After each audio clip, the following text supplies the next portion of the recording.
So hello friends, आज आम बनेबा गाजर हलवा। तो गाजर को मुझे कर भल भाव सरू सरू करके आम गोटे चामच घी को पकईदबा। तापर मुझे किसी किसमिश को पकईकी भल भाव भाजी नहीं। से कोरा गाजर को से घीरे आम पकईकी भल भाव भाजी नवा। तो देखिए आपण मैंने जमी तले से लगिजी आदि लगिज तार टेस्ट भल आसबनी। तो से आम भल भाव तार पानी मरवा जाए भलसे भाजी नवा। तापरे मुठी गोटे कप सीझा क्षीर को देजी। सीझा क्षीर पकड़े तार टेस्ट भी भल आसी थाए। तो मुठी सीझा क्षीर गोटे नहीं जाए पकईकी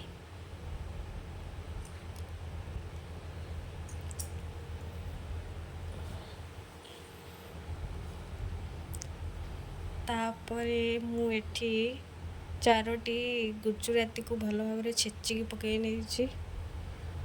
आपण मैंने गुजराती गुंड भी पकई पारे।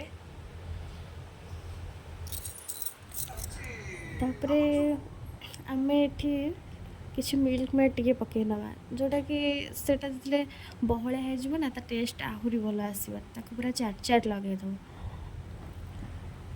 तापर आम एठी चीनी पकई नवा। मिल्क मेड पकईचे ना तो चीनी आम जी मीठा खाइबे से चीनी पकईबे। मुझे सल्ट पकाउनी तो आपण मानक इच्छा पकई पारे जदि पकई पारे। So this is our final look. Thank you so much. Like and subscribe.